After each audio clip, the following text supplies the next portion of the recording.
भरारी तेच घेतात जे संकटांवर मात करतात. पाहायला विसरू नका उत्तुंग भरारी SMS प्लस या चॅनलवर. नमस्कार. उत्तुंग भरारी या कार्यक्रमामध्ये आपल्या सर्वांचं हार्दिक स्वागत आहे. मित्रो, ज्याने चॅनल लाईक केलं नसेल त्यांनी लगेच लाईक करा, सबस्क्राईब करा आणि तुमच्या मुलाखतीबद्दलच्या प्रतिक्रिया द्यायला मला विसरू नका. आज उत्तुंग भरारी या कार्यक्रमामध्ये एक शैक्षणिक क्षेत्रातील व्यक्तिमत्व आपल्या स्टुडिओमध्ये आलेले आहे. ते म्हणजे बळवंतराव मराठे विद्यालयाचे प्राध्यापक विजयकुमार कांबळे सर, की ज्यांचं सामाजिक आणि शैक्षणिक क्षेत्रामध्ये मोठं योगदान आहे. बहुजन अधिकारी कर्मचारी महासंघाचे ते जिल्हाध्यक्ष आणि आत्ता पुणे विभागीय अध्यक्ष म्हणून सुद्धा कार्यरत आहेत. BSc जे विद्यापीठात आले, B.Edला सुद्धा ज्यांनी रँकिंग प्राप्त केलं आणि गणितासारखा अवघड विषय जो सोप्या पद्धतीनं विद्यार्थ्यांना ते शिकवत आहेत आणि असंख्य विद्यार्थी चांगल्या गुणांनी उत्तीर्ण झालेले आहेत आणि शाळेचा निकाल वाढवण्यामध्ये सुद्धा मोठं योगदान त्यांचं आहे. सामाजिक क्षेत्रामध्ये सुद्धा ज्यांना असंख्य पुरस्कार मिळालेले आहेत आणि शैक्षणिक क्षेत्रामध्ये सुद्धा त्यांना असंख्य पुरस्कार मिळालेले आहेत, असं व्यक्तिमत्व म्हणजेच प्राध्यापक विजयकुमार कांबळे सर. एक सामान्य शिक्षक ते पुणे विभागीय कर्मचारी महासंघाचे अध्यक्ष. इथंपर्यंतचा प्रवास आजच्या मुलाखतीच्या माध्यमातून आम्ही आपणापुढे मांडणार आहोत. प्राध्यापक विजयकुमार कांबळे सर.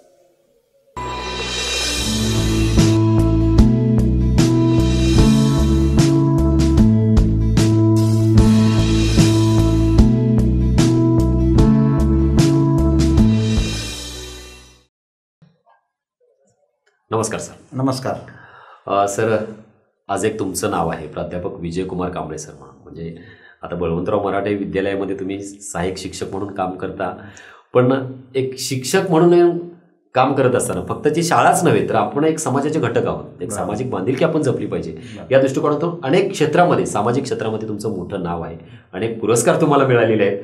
तर तुमचा सर्व प्रवास हे आमच्या सर्व दर्शकांना इथं जाणून घ्यायचं आहे. तर कौटुंबिक पार्श्वभूमीपासून आपण सुरुवात करूया. काय सांगा सर? माझे वडील नोकरी करायचे, मोजणी खात्यामध्ये अधिकारी म्हणून काम करत होते आणि त्यामुळं घरामध्ये सरकारी नोकरीची एक परंपरा होती. अच्छा. आणि घरामध्ये आई आहे, माझी पत्नी आहे, 2 मुलं आहेत. अशा रीतीनं आमचं कुटुंब आहे आणि त्या कुटुंबात अतिशय आमच्या चांगल्या प्रकारचे संस्कार आईवडिलांनी केलेत आमच्यावरती आणि त्या संस्काराची नाळ पकडूनच आम्ही थोडंसं समाजाचं काहीतरी देणं लागतो. त्या उद्देशानं आम्ही सामाजिक पण वाटचाल आमची सुरू असते. सर, तुम्ही MSc डिस्टिंक्शनमध्ये विद्यापीठात आलेला होता, पण B.Edला गेलात. म्हणजे शिक्षक होण्याचं निश्चित कसं काय झालं? तुम्ही ठरवलात का आईबाबांची इच्छा होती? कसं काय हा बदल?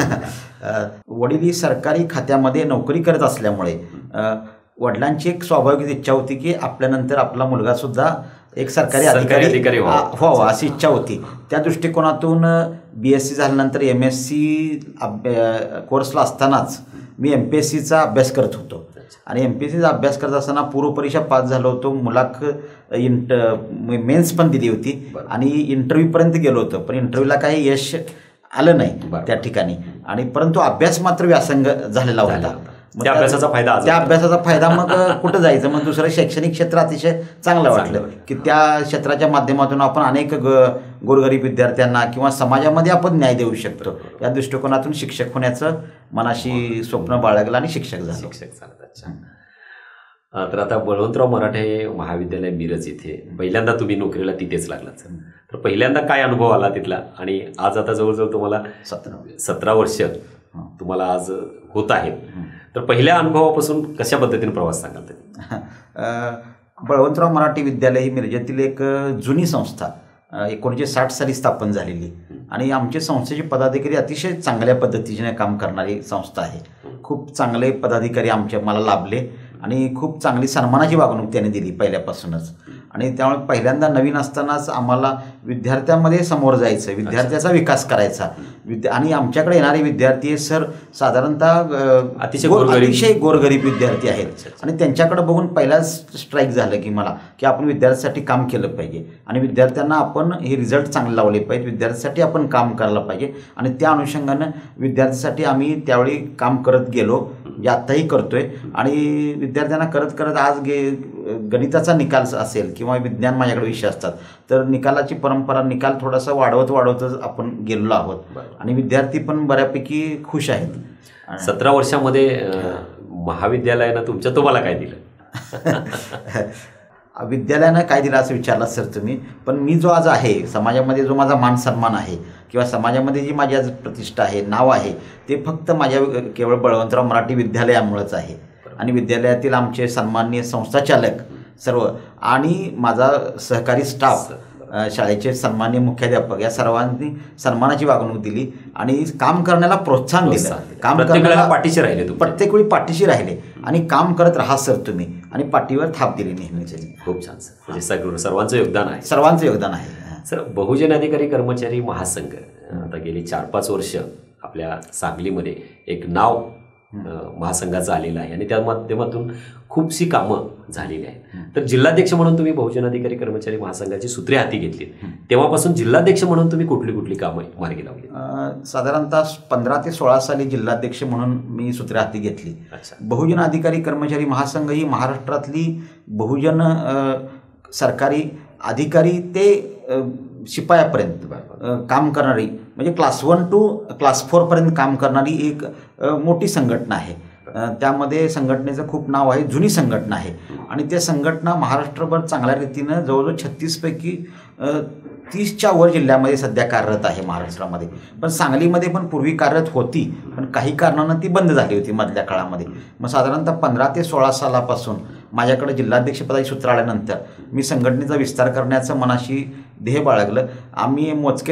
माझे सहकारी त्यावेळी संघटनेत असणारे 5-6 सहकारी होते आणि त्या अनुषंगानं पहिलं अधिवेशन आम्ही सांगलीमध्ये अतिशय चांगल्या प्रकारे घेऊन आम्ही ते यशस्वी करून दाखवलं. आणि सरकारी आता तुम्ही संघटनेचं जर कार्य म्हणाल तर शिपायापासून ते क्लास 1 अधिकारीपर्यंत सामान्यातला सामान्य कोणी अधिकारी असेल किंवा सामान्य कोणी कर्मचारी असेल त्याच्यावरती जर अन्याय झाला असेल किंवा काही जर त्याला जर अडचणी आल्या प्रशासकीय सेवेमधील अडचणी असेल, त्या प्रशासकीय सोयीमधील अडचणी सोडवण्याचा कायदेशीर मार्गाचा अवलंब करून आणि चर्चेतून प्रश्न सोडवून न्याय देण्याचं काम हे बहुजन अधिकारी कर्मचारी महासंघ हा नेहमी करतो आणि करत आला आहे. आमचे राज्याचे अध्यक्ष आदरणीय SR भोसले साहेब यांचं वेळोवेळी मार्गदर्शन आम्हाला लाभतं. त्यांच्या आदेशानं आम्ही हे सर्व काम करत असतो. आणि त्याचबरोबर सांगलीमध्ये मी जिल्हाध्यक्ष झाल्यानंतर बरेच त्यावेळी म्हणजे संघटनेचं नाव जर मोठं केलं असेल तर खूप त्या कालावधीमध्ये खूप आम्ही काम केलं. खूप झटावं लागलं. खूप सभासद नोंदण्या केल्या. पुन्हा अधिवेशन तर घेतलंच, मी सांगितलं अधिवेशन यशस्वी झालं आणि सर्व डिपार्टमेंटची सर आपली संघटना आहे. सर्व विभागामध्ये आपण त्या ठिकाणची रिक्त पदं असतील त्याचा पाठपुरावा केला. आता उदाहरणार्थ शिक्षण क्षेत्रामध्ये प्रॉव्हिडंट फंडच्या स्लिप्स मिळत नव्हत्या महिन्याला, पण त्या स्लिप्स मिळण्यासाठी पाठपुरावा केला. म्हणजे सर्व संघटना करतात, पण आपण पण त्यामध्ये आपल्या संघटनेचं योगदान म्हणून ते काम केलं. आणि त्यावेळी योगायोगानं मला एक विशेष काम सांगावंसं वाटतं की 125वी विश्वरत्न डॉक्टर बाबासाहेब आंबेडकरांची 125वी जयंती होती आणि त्या जयंतीच्या माध्यमातून महाराष्ट्र शासनानं डॉक्टर बाबासाहेब आंबेडकरांची जयंती कशी साजरी करावी आणि साजरी झाली पाहिजे या ठिकाणचं एक सर्क्युलर काढलं होतं. त्या सर्क्युलरचा आधार घेऊन आम्ही इथे 1ली ते 12वीपर्यंतच्या आणि सिनियर कॉलेजच्या सर्व प्रशासकीय अधिकाऱ्यांना आम्ही भेटलो आणि त्यांना तशा प्रकारचा आम्ही GR काढायला लावला. आणि तसा प्रकारचा GR इथले माननीय शिक्षणाधिकारी असतील, माननीय विद्यापीठातले अधिकारी असतील यांनी काढला आणि प्रत्येक महिन्याला एक कार्यक्रम असा तो वर्षभर आम्ही चळवळीचा कार्यक्रम आम्ही या ठिकाणी संघटनेच्या माध्यमातून घेतला. मग त्यानंतर BCCL असेल, नंतर मागासवर्गीय अधिकाऱ्यांच्या काही अडीअडचणी असतील तर त्याही सोडवण्याचं जाणीवपूर्वक आम्ही त्यावेळी सुरुवात केली आम्ही त्यावेळी. खूप छान सर. एक जिल्हाध्यक्ष म्हणून ही कामे तुम्ही केलीत आणि त्याचाच एक परिपाक म्हणून अध्यक्ष आता भोसले साहेब तुम्ही बोललात, भोसले साहेबांनी नुकतीच तुमची निवड 12 ऑक्टोबरला बहुजन अधिकारी कर्मचारी महासंघाचे पुणे विभागीय अध्यक्ष म्हणून निवड झालेली आहे. तर आज अध्यक्ष म्हणून तुम्हाला काय वाटतं आणि कुठली जबाबदारी नवीन वाढलेली आहे? आता अध्यक्ष म्हणून एक साहजिकच आनंदी झाला आणि त्या ठिकाणी जबाबदारीची जाणीव झाली. कारण आता 5 जिल्हे पुणे विभागाचा अध्यक्ष म्हणजे 5 जिल्ह्याचा कारभाराचा जबाबदारी माझ्यावर आलेली आहे. पुणे, सांगली, सोलापूर, सातारा आणि कोल्हापूर या ठिकाणी 5 जिल्ह्यामधील जी अडीअडचणी कर्मचाऱ्यांच्या पुन्हा तेच येते, कर्मचाऱ्यांच्या अडीअडचणी असतील, कर्मचाऱ्यांच्या काही समस्या असतील तर त्या सोडण्याची जबाबदारी माझ्यावरती वाढलेली आहे. आणि मला नेहमी माझी टीमवर वाढली. माझी टीम मला नेहमी सहकार्य करत असते. पुणे विभागाची जबाबदारी आल्यानंतर साहजिकच आता पूर्वी माझ्याकडं फक्त जिल्हाध्यक्षपदाची जबाबदारी होती, आता साहजिक जबाबदारी वाढली. आता 5ही जिल्ह्यामध्ये आता मला दौरे करावे लागणार. आदरणीय आमचे राज्याध्यक्ष S.R. भोसले साहेब यांच्या मार्गदर्शनानुसार प्रत्येक जिल्ह्यामध्ये मला 5 जिल्ह्यामध्ये दौरे करून त्या ठिकाणी त्या ठिकाणची संघटना बांधणी म्हणजे आहे संघटना, पण ती आणखीन संघटना कशी वाढेल, मजबूतीकरण कसं होईल यासाठी भर देणार आहे मी. आणि त्या ठिकाणी 2-3 जिल्ह्यामध्ये आता माझे दौरे सध्या झालेले पण आहेत. आणखीन उरलेल्या जिल्ह्यामध्ये दौरे करून त्या ठिकाणी मजबूतीकरणासाठी भर देऊन आणि तिथल्या काही अडीअडचणी लोकांच्या समस्या, सर्व विभागाची संघटना असल्यामुळं वेगवेगळ्या विभागाच्या काय समस्या आहेत, शिक्षकांच्या काय समस्या आहेत, प्राध्यापकांच्या काय समस्या आहेत, आरोग्य विभागाच्या काय समस्या आहेत, सध्या कोरोनाचा काळ आहे, त्या ठिकाणी वेगवेगळ्या विभागाच्या समस्या जाणून घेऊन त्या अडीअडचणी सोडण्यासाठी संबंधित अधिकाऱ्यांचा पाठपुरावा करणे, संबंधित अधिकाऱ्यांना फोन करणे आणि जिल्ह्याचे सन्माननीय जिल्हाधिकारी साहेब प्रत्येक जिल्ह्याच्या त्यांच्याशी फोनवर संपर्क करणे, CO साहेबांशी फोनवर संपर्क करणे आणि तशा प्रकारचं विनंती त्यांना करून त्या प्रकारचे प्रश्न सोडवण्यासाठी प्रयत्न करणे ही जबाबदारी मी पार पाडणार आहे. खूप छान सर. आता बहुजन अधिकारी कर्मचारी महासंघाचे अनेक सेल सुद्धा आहेत आणि सांगली जिल्ह्यामध्ये ते सुरू केलेले आहेत. कोणकोणते सेल आहेत आणि त्याचे अध्यक्ष वगैरे कोण? बहुजन अधिकारी कर्मचारी महासंघाचे आपण आता महाराष्ट्रामध्ये सांगली जिल्ह्यातच नव्हे तर महाराष्ट्रामध्ये 4 प्रकारचे सेल तयार केले.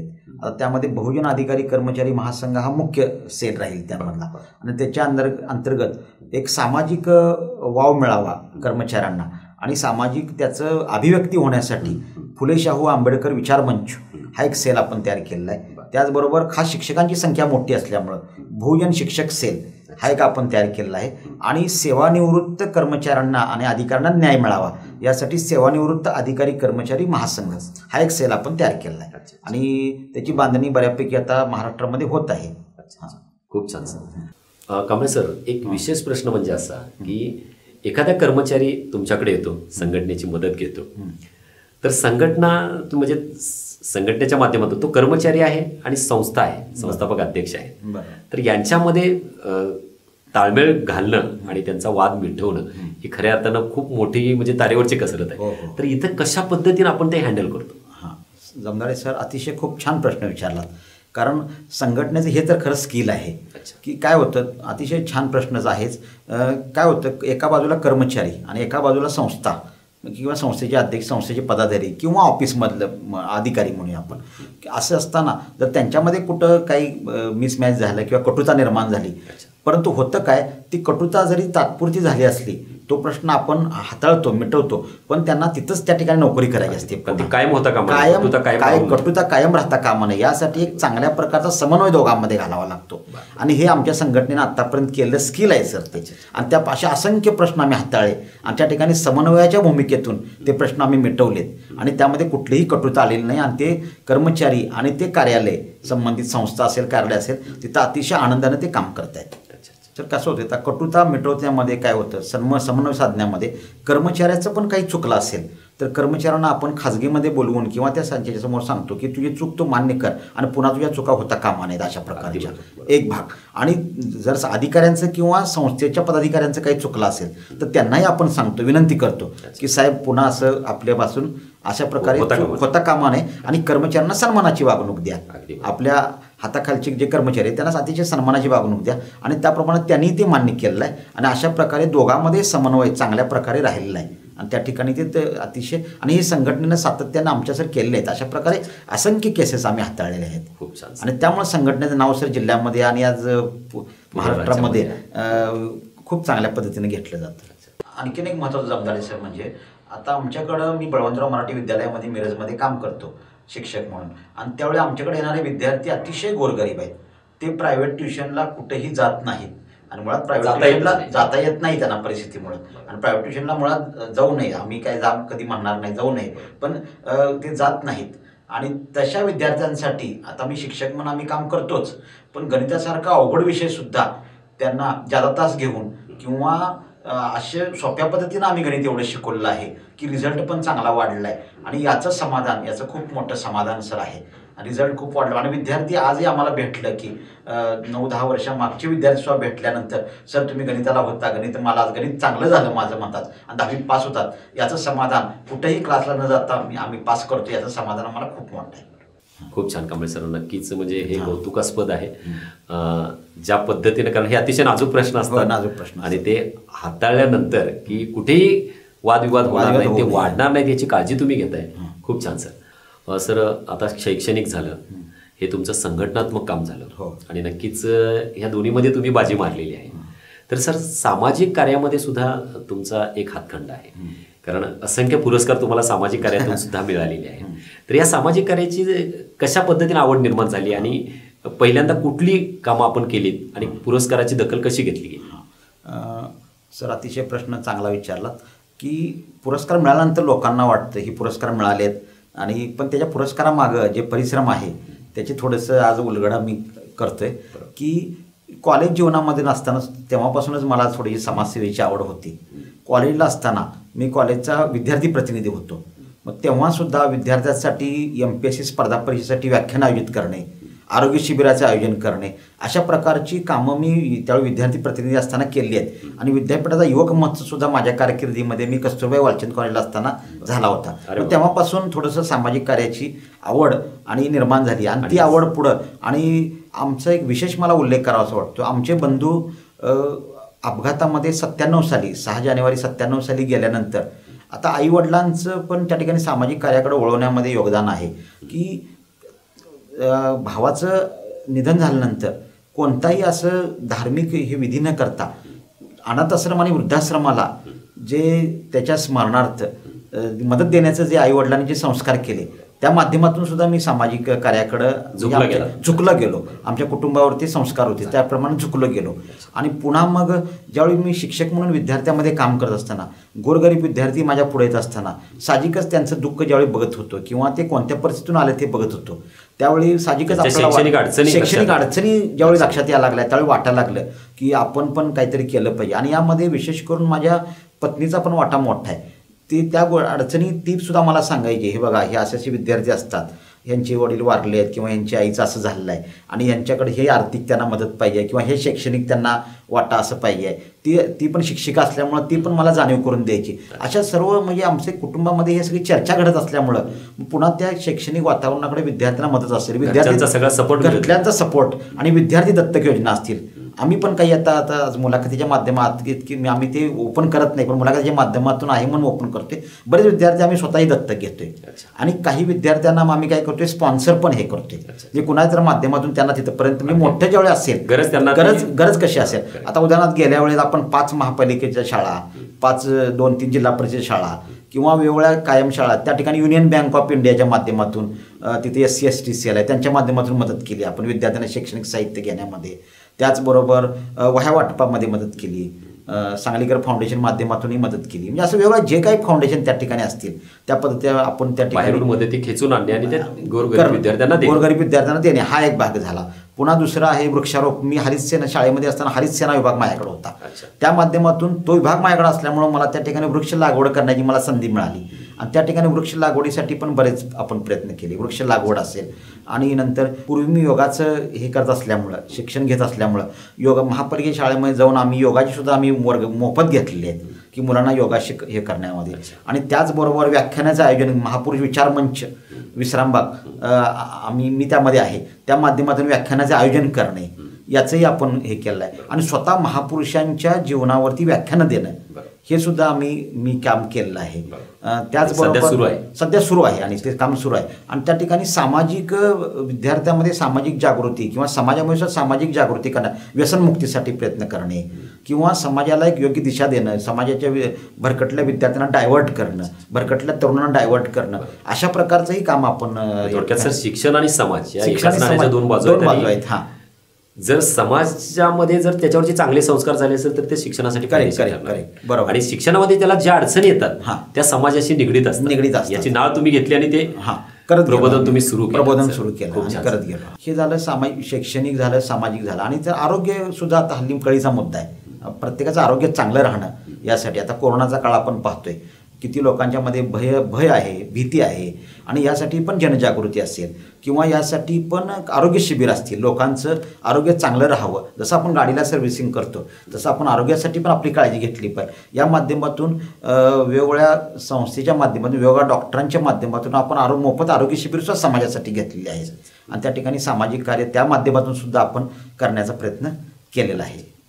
आता हे एवढी सर म्हणजे शैक्षणिक, सामाजिक किंवा आरोग्यविषयक एवढी कार्यक्रम तुम्ही राबवत आहात, तर ह्या कार्याची कुठे कुठे दखल घेतली आणि कुठले कुठले पुरस्कार मिळाले, थोडक्यात काय सांगा? हां, या कार्याची नक्कीच सर मला एक जाणवतं, समाज नेमकं आपलं परीक्षण करत असतो की आम्हालाही कल्पना नव्हती, पण समाजातली मग लगेच समाजातले बरेच घटक, बऱ्याच संस्था पुढं आल्या की ज्या शासनमान्य आहेत की त्यांनी लगेच मला बऱ्याच पुरस्कारासाठी निवड केली माझी. त्यामध्ये बरेच पुरस्कार मिळाले आजपर्यंत मला.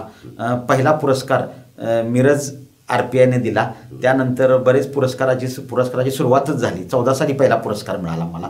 शैक्षणिक सामाजिक संघटना असतील, शैक्षणिक सामाजिक संस्था असतील, त्यांनी राष्ट्रीय प्रकारचे पुरस्कार दिले, राज्यस्तरीय पुरस्कार दिले आणि कार्याची दखल पूर्ण महाराष्ट्रभर घेतली. आता उदाहरणार्थ एकदम स्वामी विवेकानंद राष्ट्रीय पुरस्कार मिळाला, वर्ध्याचा मिळाला तो. त्यानंतर बुलढाण्याचा समाजरत्न पुरस्कार मिळाला. म्हणजे काही मोठे पुरस्कार मी सांगते. त्याचबरोबर महाराष्ट्रात मिळाले, नाशिकचे मिळाले. त्याचबरोबर महाराष्ट्राच्या बाहेर जाऊन सुद्धा बेळगावचाही पुरस्कार मला मिळाला, शिक्षक रत्न एक पुरस्कार मिळाला. म्हणजे आपण काम करत असताना समाज आणि संस्था वेगवेगळ्या आपली दखल घेत असतात, हे मला जाणीव झाली. आणि हे बाकीच्यांना ते प्रेरणादायी होत असतं आणि त्यांना आपण मोटिवेट अप्रत्यक्ष करत असतो. खूप छान सर. तर सर आतापर्यंत माणसाच्या आयुष्यामध्ये सुद्धा अनेक बरे वाईट प्रसंग घडतात, तर एखादा अविस्मरणीय क्षण तुमच्या आयुष्यातला तुम्ही काय सांगाल?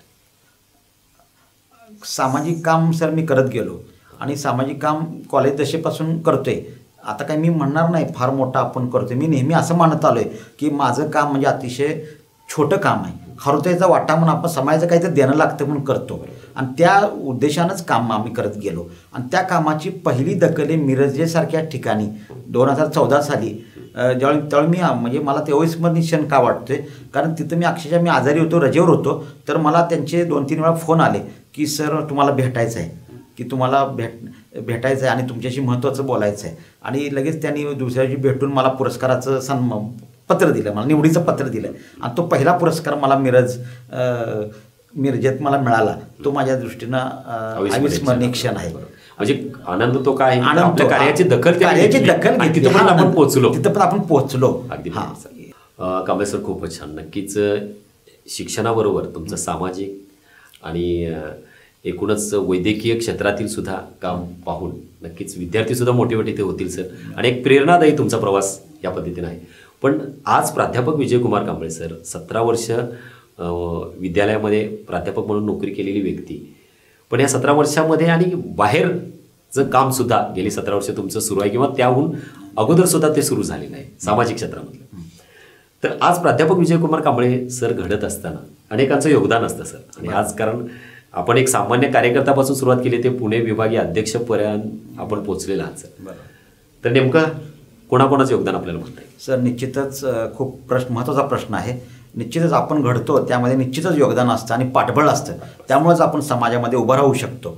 आपण एकटा कधीही काम करत नसतो. आपल्यावर काम करताना आपली टीम आपल्याबरोबर असते.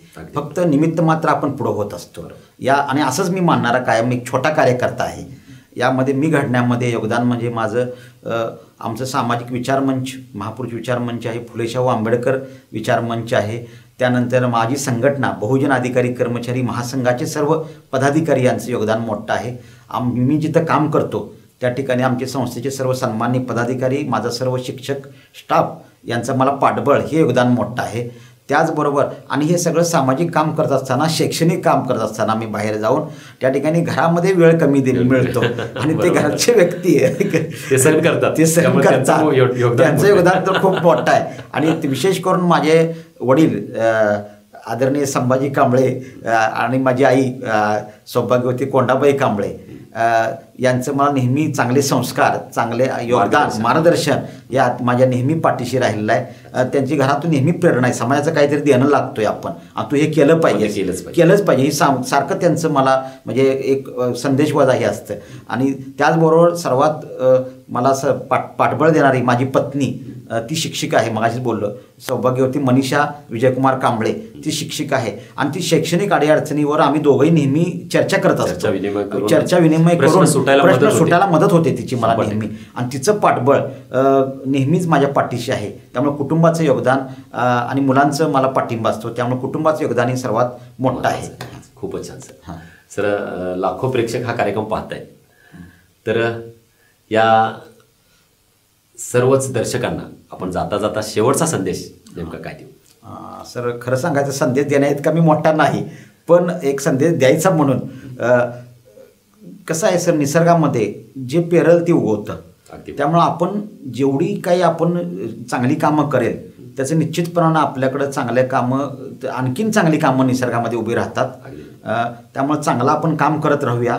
आपल्याला जेवढं जमेल तेवढं आपण काम करत राहू. चांगलं केलं की चांगलंच उगवणार, चांगलं केलं की चांगलंच उगवणार. आणि आपण चांगलंच करत राहूया. एकमेकाबद्दल चांगलं बोलत राहूया, चांगले विचार देत राहूया, एकमेकाबद्दल पॉझिटिव्ह बोलत राहूया. आणि त्यामुळे निश्चितच आपले रिलेशन्स सर्वांशी आपले काय होतील, चांगले होतील. आणि काय आता हल्ली दुसरा एक मी विषय घेतो ह्याला लागूनच लगेच.